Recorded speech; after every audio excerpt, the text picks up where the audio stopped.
Dans les brumes glaciales de janvier 1870, Paris retient son souffle. Les pavés de la place de la Roquette résonnent sous les pas de 200 000 spectateurs venus assister à un spectacle macabre. Ils ne savent pas encore qu'ils vont être témoins de l'exécution la plus suivie de l'histoire française, celle d'un homme qui a transformé la soif d'argent en boucherie familiale. Jean-Baptiste Tropman, 20 ans à peine, marche vers l'échafaud avec la démarche d'un condamné qui a déjà vendu son âme au diable. Son visage, creusé par les mois de captivité, porte encore les traces de cette nuit maudite où il a décidé de rayer de la carte une famille entière pour quelques billets souillés de sang. La foule rugit comme une bête affamée. Des bourgeois en haut de forme côtoient des ouvriers aux mains calleuses, tous unis dans cette soif primitive de justice. Ils veulent voir tomber la tête de celui qui a osé transformer un paisible hameau de Pantin en théâtre d'horreur, où les cris d'agonie ont remplacé les rires d'enfants. L'histoire de Tropman n'est pas celle d'un crime passionnel ou d'une folie soudaine. C'est le récit glaçant d'une cupidité méthodique qui a poussé un jeune homme ordinaire à orchestrer le massacre le plus froid de son époque. 8 corps, une famille entière effacée de la surface de la terre par la main d'un seul homme. Ce matin de janvier, alors que la guillotine dresse sa silhouette sinistre contre le ciel plombé, personne ne peut imaginer que cette exécution marquera un tournant dans l'histoire criminelle française. Les journaux se disputeront les détails les plus sordides, transformant Tropman en une légende noire qui hantera les cauchemars parisiens pendant des décennies. Mais comment un apprenti mécanicien alsacien, au visage poupin et aux manières polies, a-t-il pu concevoir un plan si diabolique ? Comment a-t-il réussi à endormir la méfiance d'une famille entière avant de la conduire vers son dernier souffle ? Les réponses à ces questions révèlent une vérité plus terrifiante que la fiction. Dans les heures qui précèdent l'aube fatidique, Tropman ressasse peut-être les événements qui l'ont mené ici. Cette rencontre fortuite avec Jean Kink, ce père de famille travailleur qui ne se doutait pas qu'il invitait la mort à sa table. Cette découverte d'une prétendue mine d'or qui allait se transformer en fosse commune. Aujourd'hui, nous plongeons dans les entrailles de cette affaire qui a bouleversé la France du Second Empire. Préparez-vous à découvrir comment la cupidité peut transformer un homme en monstre et pourquoi 200 000 Parisiens ont choisi d'assister à la chute finale de Jean-Baptiste Tropman.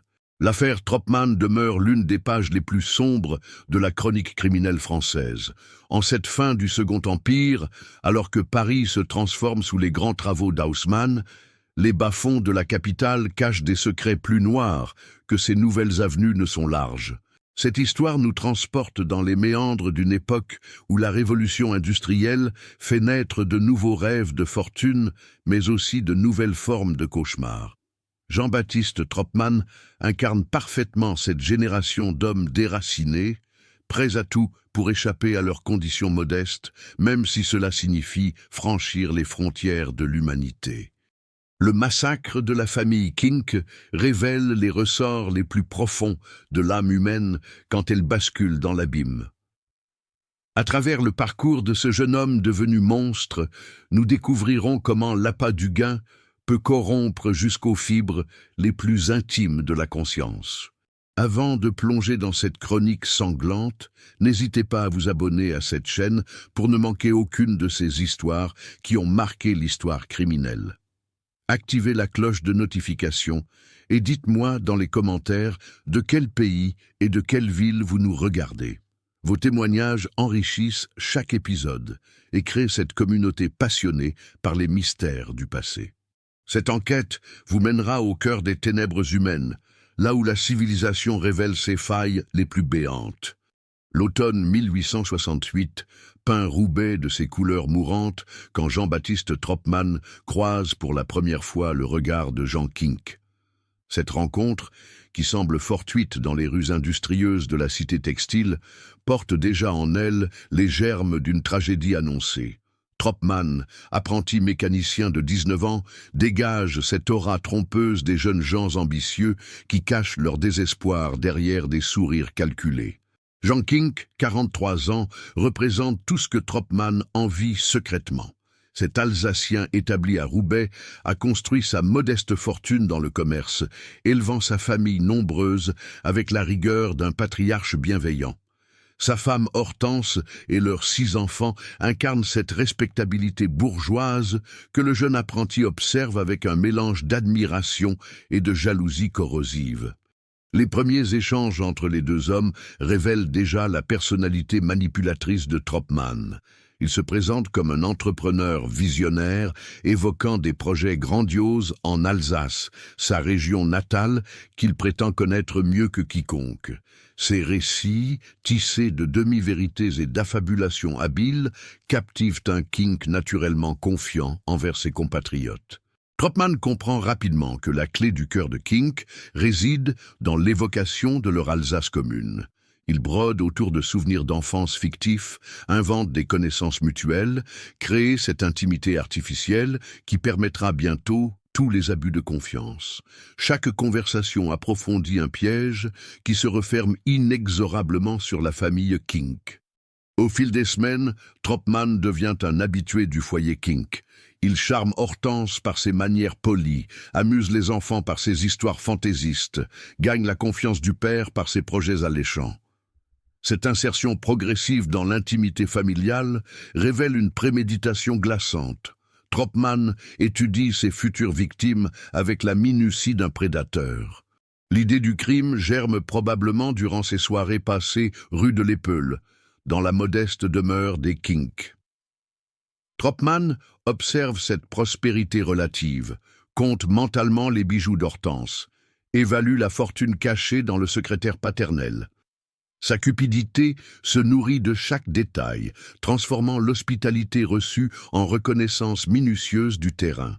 Jean Kink, homme simple et droit, ne décèle aucune malveillance chez ce jeune compatriote qui semble partager ses valeurs de travail et d'honnêteté. Cette cécité tragique illustre parfaitement comment la confiance peut devenir une arme mortelle entre les mains d'un manipulateur expérimenté. Tropman exploite cette naïveté avec une froideur qui glace le sang. Les enfants Kink, Émile, Achille, Marie, Henri, Gustave et Alfred, accueillent ce grand frère de substitution sans se douter qu'ils regardent leur futur bourreau dans les yeux. Leurs rires innocents résonnent encore dans la mémoire quand on connaît le sort qui les attend. Cette innocence bafouée transforme le crime de Tropman en une profanation absolue. À mesure que l'hiver approche, Tropman affine son plan diabolique. Il sonde discrètement les finances familiales, s'informe sur les habitudes de chacun, mémorise les faiblesses qu'il pourra exploiter le moment venu. Cette période d'observation révèle une personnalité psychopathique capable de dissimuler ses intentions meurtrières derrière un masque de bonhomie. Quand arrivent les premiers frimas de 1869, Tropman a déjà franchi mentalement le Rubicon. La famille Kink ne représente plus pour lui des êtres humains, mais des obstacles à éliminer pour s'approprier leur fortune.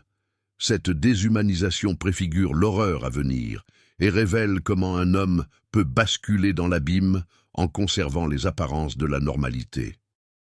Janvier 1869 voit naître le mensonge le plus élaboré de la carrière criminelle de Tropman, l'invention d'une mine d'or fictive en Alsace. Cette fable, tissue avec un art consommé de la manipulation, va servir d'hameçon pour attirer John Kink vers son destin tragique. Tropman déploie tous les artifices de son imagination fertile pour rendre crédible cette chimère qui masque ses véritables intentions homicides.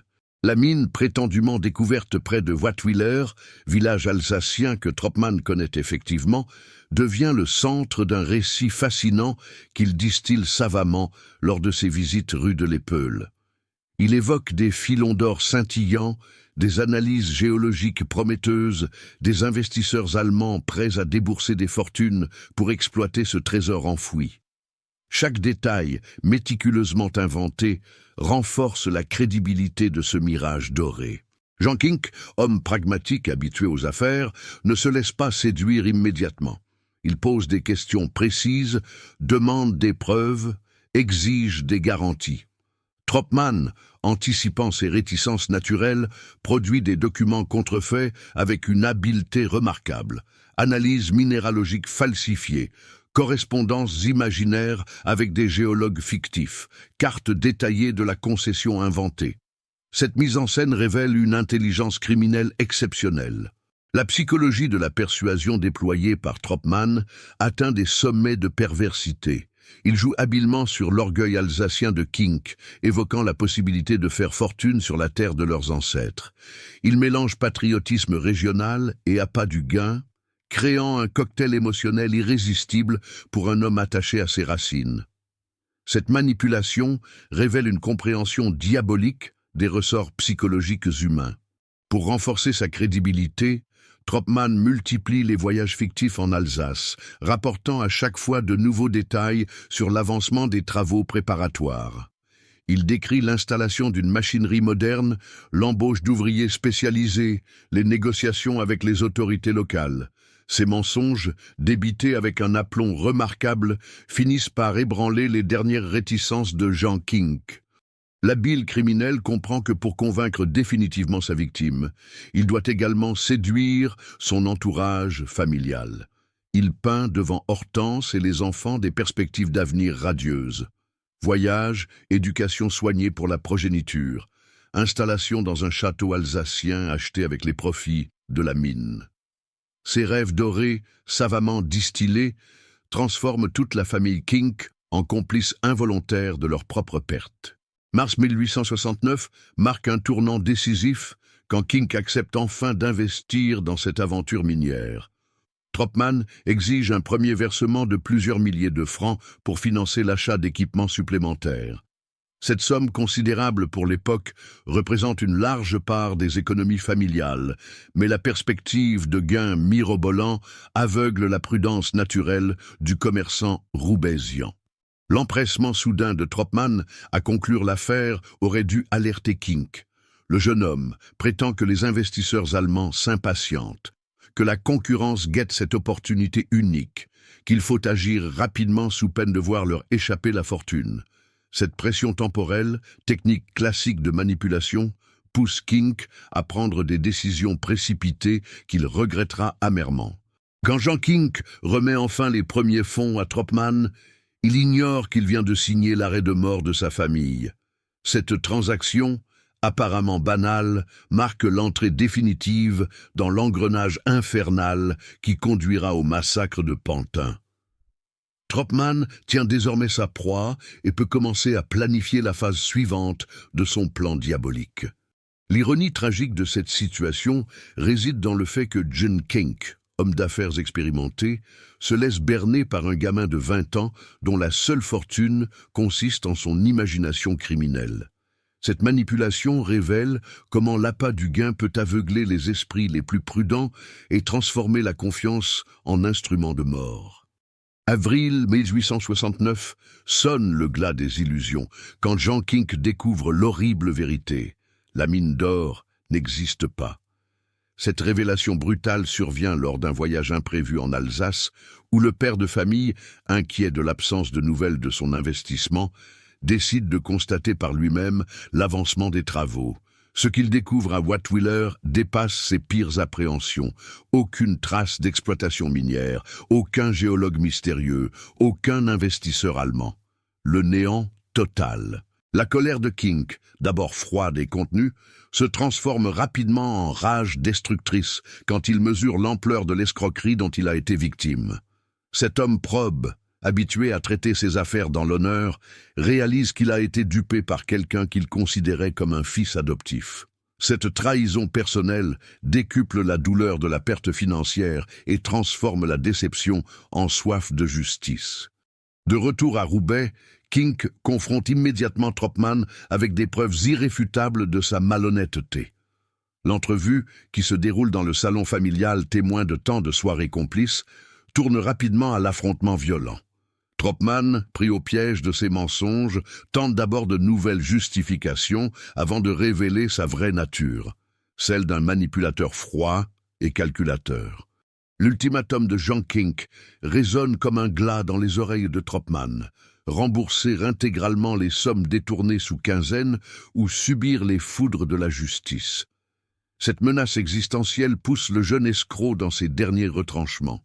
Pour lui, qui a déjà dépensé l'argent volé en plaisirs éphémères, le remboursement s'avère impossible. La prison se profile à l'horizon. C'est probablement à ce moment précis que germe dans l'esprit torturé de Tropman l'idée du massacre. Plutôt que d'assumer les conséquences de ses actes et de purger une peine de prison somme toute modérée, il choisit la fuite en avant la plus dramatique. Éliminer les témoins de sa forfaiture. Cette escalade criminelle révèle une personnalité incapable d'accepter l'échec et la responsabilité. Les jours qui suivent cette confrontation voient Tropman disparaître de la circulation, laissant derrière lui une famille Kink rongée par l'inquiétude et la colère. Hortense, particulièrement affectée par cette trahison, ne comprend pas comment elle a pu se laisser séduire par les manières de ce jeune homme qui semblait si sincère. Les enfants, eux, peinent à saisir pourquoi leur grand frère de substitution s'est volatilisé. Dans sa fuite, Tropman élabore méticuleusement son plan de vengeance. Il étudie les habitudes de chaque membre de la famille, identifie leurs points faibles, imagine les scénarios les plus propices à attirer ses victimes dans un piège mortel. Cette période de latence révèle une préméditation glaçante qui transforme un simple escroc en futur assassin de masse. Le choix du lieu du crime ne doit rien au hasard.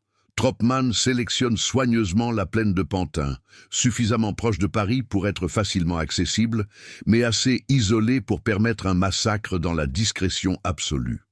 Cette reconnaissance préalable du terrain révèle une organisation criminelle digne des plus grands prédateurs de l'histoire. Pendant que Tropman peaufine ses plans homicides, Jean Kink hésite encore à porter plainte. Malgré sa colère légitime, il conserve un espoir secret de voir son jeune compatriote reconnaître ses erreurs et tenter de réparer ses torts.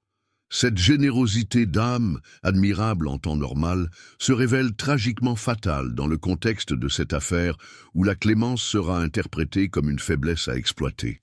La dernière semaine d'août 1869 voit Tropman refaire surface avec un nouveau mensonge.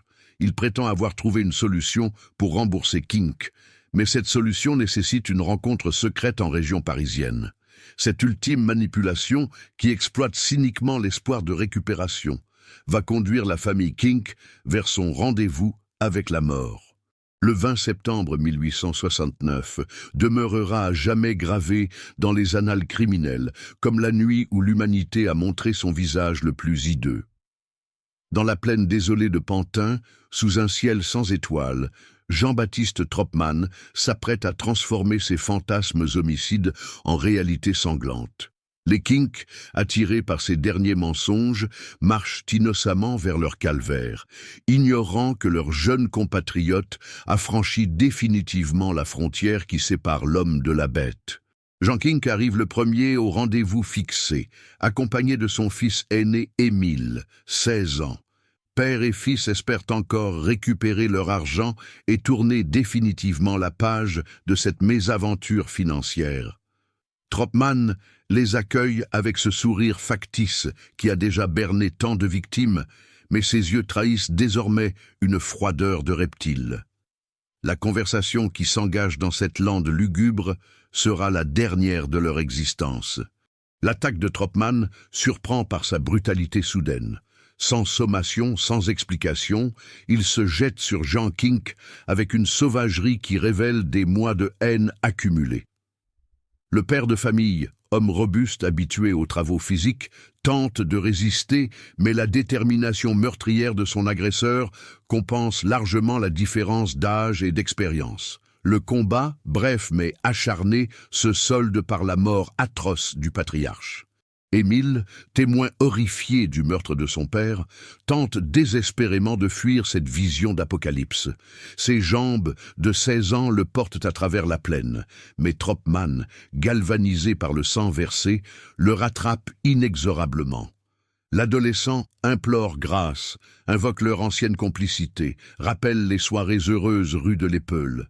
Ces supplications, loin d'émouvoir le assassin, semblent décupler sa rage meurtrière. La mort d'Émile Kink révèle toute l'horreur de la transformation de Tropman. Cet homme, qui jadis amusait l'enfant par ses histoires fantaisistes, lui inflige désormais une agonie prolongée, comme s'il savourait chaque instant de cette vengeance disproportionnée. Cet sadisme gratuit dépasse largement la simple élimination de témoins gênants et révèle une personnalité profondément perverse. Mais le cauchemar ne fait que commencer. Hortense Kink et ses 5 autres enfants, Marie, Henri, Gustave, Achille et Alfred, arrivent à leur tour au lieu du rendez-vous, attirés par les mensonges de Tropman, qui leur a promis une réconciliation familiale. Ils découvrent une scène d'horreur qui dépasse l'entendement. Les corps mutilés du père et du frère aîné gisant dans des flaques de sang coagulées. Les cris de terreur d'Hortense et de ses enfants déchirent la nuit pantinoise, mais personne ne viendra à leur secours dans cette lande désolée. Tropman, désormais totalement possédé par sa folie meurtrière, se transforme en machine à tuer. Chaque victime qui tombe sous ses coups décuple son ivresse sanguinaire, comme si chaque meurtre libérait en lui des démons longtemps contenus. La mort des enfants Kink constitue probablement le paroxysme de l'horreur. Ces innocents qui avaient accueilli Tropman comme un grand frère subissent les pires sévices avant de rendre leur dernier souffle. Marie, la seule fille de la fratrie, tente de protéger ses petits frères, mais sa bravoure héroïque ne peut rien contre la bestialité de leur bourreau. Ces derniers instants de courage familial rachètent en partie l'horreur de la situation. Quand le silence retombe enfin sur la plaine de Pantin, 8 corps gisent dans la terre souillée de sang. Tropman, couvert des preuves de ses crimes, contemple son œuvre avec la satisfaction malsaine d'un dérangé mental qui vient d'assouvir ses plus noirs instincts. Cette vision d'apocalypse familiale révèle jusqu'où peut conduire la cupidité quand elle s'allie à la lâcheté et à la perversion. L'aube du 21 septembre 1869 se lève sur l'un des crimes les plus atroces de l'histoire française. 8 innocents ont payé de leur vie la cupidité d'un seul homme incapable d'assumer ses responsabilités. Cette nuit maudite transforme à jamais Jean-Baptiste Tropman en symbole du mal absolu et grave dans la mémoire collective française, une image d'horreur qui hantera les générations futures. Le découverte des corps de la famille Kink, le 23 septembre 1869, plonge la France entière dans l'effroi. Un ouvrier de passage dans la plaine de Pantin fait cette macabre trouvaille qui bouleverse l'opinion publique par son caractère particulièrement atroce. 8 cadavres mutilés disposés dans une mise en scène glaçante révèlent l'œuvre d'un tueur d'une cruauté exceptionnelle. Cette découverte marque le début d'une enquête qui va passionner tout le Second Empire. La police parisienne, dirigée par le préfet Pietri, déploie des moyens considérables pour élucider ce massacre familial. Les premiers indices orientent rapidement les soupçons vers Jean-Baptiste Tropman, dont les relations avec les victimes sont établies dès les premières heures de l'enquête. Les témoignages des voisins roubaisiens dépeignent un jeune homme charmeur mais mystérieux, capable de manipuler son entourage avec un art consommé. Tropman, conscient que l'étau se resserre autour de lui, tente de brouiller les pistes en multipliant les faux témoignages et les alibis mensongers. Il prétend avoir quitté la région parisienne bien avant le massacre, produit des témoins complaisants, invente des rencontres fictives pour justifier son emploi du temps. Cette stratégie défensive révèle une intelligence certaine, mais aussi une méconnaissance totale de l'efficacité des méthodes policières modernes. L'enquête révèle progressivement l'ampleur de la préméditation criminelle. Les investigations permettent de reconstituer les déplacements de Tropman dans les semaines précédant le crime, ses reconnaissances du terrain, ses achats d'armes et d'outils. Cette accumulation de preuves dessine le portrait d'un assassin méthodique qui a planifié son massacre avec une froideur glaçante. La personnalité de Tropman fascine autant qu'elle horrifie les enquêteurs. Ce jeune homme de 20 ans, au physique avenant et aux manières polies, ne correspond en rien à l'image traditionnelle du criminel.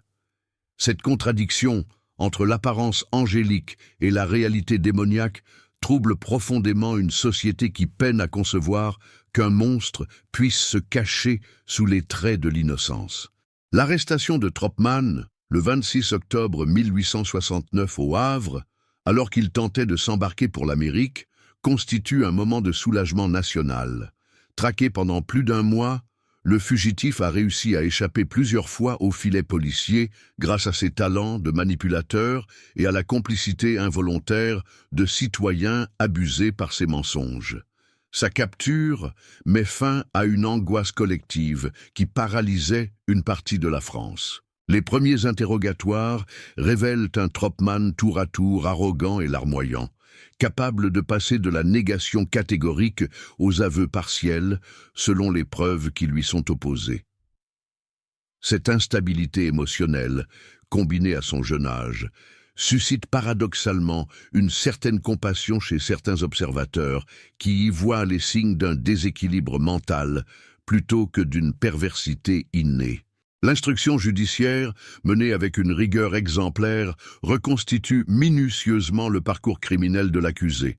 Chaque mensonge est démonté, chaque alibi vérifié, chaque mobile analysé.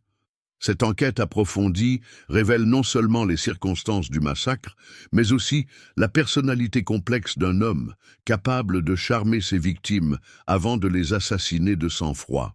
L'opinion publique se divise rapidement entre partisans de l'exécution immédiate et défenseurs d'une certaine clémence liée à l'âge de l'accusé.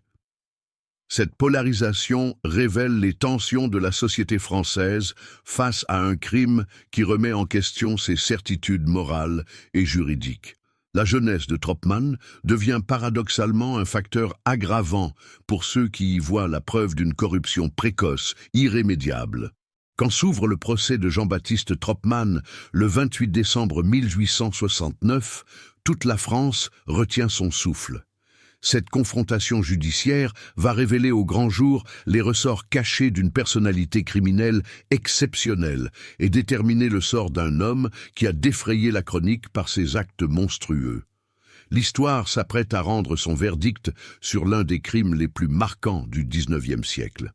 Le 19 janvier 1870, quand la lame de la guillotine tranche définitivement la vie de Jean-Baptiste Tropman, elle emporte avec elle l'un des criminels les plus emblématiques de l'histoire française. Cette exécution, suivie par 200 000 spectateurs venus de tout l'Empire, marque la fin d'une affaire qui a bouleversé la conscience collective de son époque. L'héritage de Tropman dépasse largement le cadre de ses crimes. Son cas inaugurait une nouvelle ère de la criminologie française, poussant les spécialistes à s'interroger sur les mécanismes psychologiques qui peuvent transformer un jeune homme ordinaire en monstre sanguinaire. Cette réflexion pionnière préfigure les grandes avancées de la psychiatrie criminelle du XXe siècle. La fascination morbide exercée par cette affaire révèle également l'évolution des mentalités dans la France du Second Empire. Le public, avide de sensationnel, consomme ces histoires criminelles comme les premiers faits divers modernes, transformant Tropman en une célébrité macabre qui inspire romans, pièces de théâtre et chroniques journalistiques pendant des décennies. Et vous, qu'en pensez-vous ? Jean-Baptiste Tropman était-il un monstre né ou le produit d'une époque qui a fait naître de nouveaux types de criminalité ? Ces crimes révèlent-ils une perversité innée ou les dérives d'une ambition dévorante dans une société en pleine mutation ? Dites-le moi dans les commentaires, j'ai hâte de lire vos avis sur cette affaire qui continue de hanter les mémoires plus de 150 ans après les faits.